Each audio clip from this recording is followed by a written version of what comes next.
and is projected to reach 36 million in 2030. Essential sectors of the United States and Mexico had to align to continue functioning properly during the pandemic, highlighting our economic integration and interdependence. Two important facts. Our two countries trade $1.5 million per minute. Wow. And listen to this. Mexico buys more goods from the US than the whole Eurozone countries combined. Esos somos nosotros.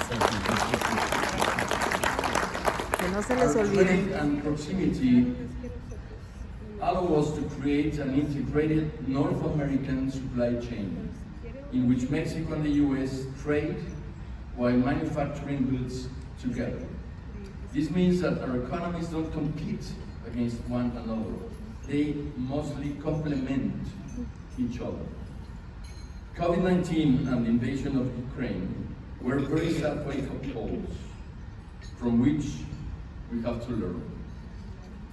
They show us that the US cannot afford to depend on distant regions for strategic components such as medical devices, batteries, biotech, or semiconductors.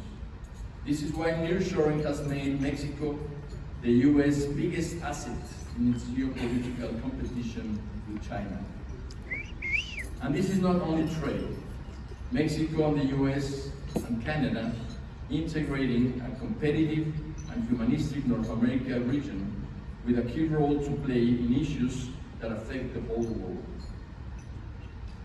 These open vast opportunities before us that are the foundations to confront our substantial challenges, migration and security, are two hot button issues that demand careful consideration and full commitment.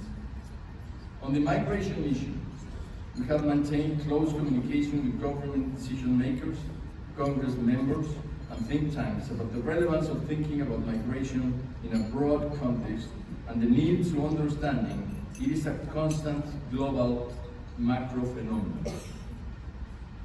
We have to work together, and LULAC is a very important part of this to fix very complex immediate issues like DACA, to build a stronger coordination with our consular network to continue to protecting the rights of these young people, and insist in the Congress the comprehensive migratory reform we are all waiting for. As I said before, migration is a constant global phenomenon.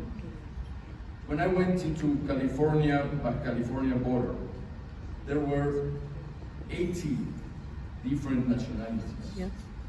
So the important task is to build a legal, secure, and regular pathway with a policy with a regional perspective.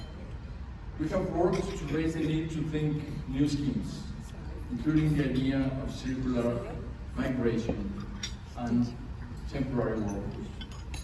We are already the third country, Mexico, with the highest number of refugees applications worldwide. From 2019 to 2022, Mexico registered the historical figure of 430,000 people who applied for refugee status in Mexico. Bravo, México. The border is a vibrant place. Eso es bonito. Eso es bonito. The border is a vibrant place and shouldn't be only known to those who exploit it in the media for political purposes. Right. Building an objective narrative of the strength of our border must be one of our priorities. We cannot escape addressing drug trafficking and consumption. These are two sensitive issues that require a strong bilateral cooperation with the US with the use of comprehensive solutions.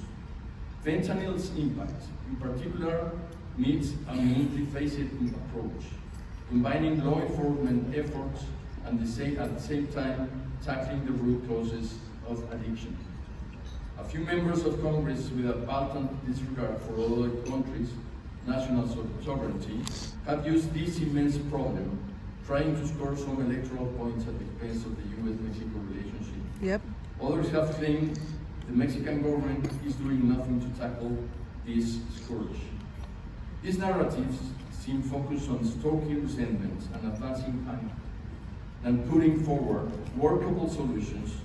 So I want to set the record straight. Mexico is a committed partner of the United States against fentanyl. In the last 4 years, Mexican authorities seized a record number of 1,400 pounds of fentanyl, destroyed 1,300 clandestine laboratories, and confiscated 3.9 million pounds of precursors. Good job. You know how many lives these seizures have saved? Yeah. Lives are constantly saved by the actions of brave men and women that fight against transnational criminal organizations. But sadly, these warriors are the ones that lose their lives. Last year, 75 Mexican security forces members died fighting against fentanyl trafficking. Law enforcement and fights against consumption are two sides of the same coin. One crucial aspect of this approach is addressing the flow of weapons into Mexico. Up to 70% of trace guns and ammo used in crimes in Mexico turn out to have been originated mostly from U.S. gun stores in Arizona Yep. and Texas. Yep. Gun That's why shows. Mexico has brought lawsuits against the gun manufacturers and dealers to make them stop supplying the cartels through these irresponsible sales to traffickers. Yay! Bravo, Mexico! According to a study made by Latino Donor Collaborative, the Hispanic community contributes with more than $3 trillion to the U.S. gross domestic product. This figure is greater than the GDP of Great Britain, India, or France. Organizations like LULAC play a vital role in raising awareness and advocating for the recognition of Hispanic rights and empowerment. The El Paso attack, committed 4 years ago today, serves as a tragic reminder of the need to protect our community members and challenge discrimination and prejudices. We must survive the empowerment the Latino and Mexican community in the U.S.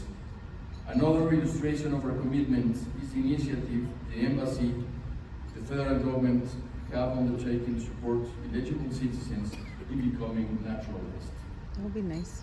The best opportunity is Domingo Garcia, who had the chance to go to the university in Mexico. That's an example. With an exchange program playing a fundamental role in the upbringing of his growth as a leader. This is why me as an ambassador and LULAC leadership recognize the importance to implement a program where LULAC youth can go to Mexico on exchange programs, as well as Mexican nationals coming to the U.S. Oh my God! This will provide them the best legal protection and enable them to actively engage in their communities. Dear all, in this unity breakfast, we know we can accomplish more working together. Our shared values and the power of our geography led the U.S. and Mexico to choose cooperation over conflict and collaboration over distrust. Good job. Our partnership isn't a coincidence. It's the result of a strong belief and a true need of working together. As we approach the election, it is crucial to step up our efforts in safeguarding our communities and our migrants.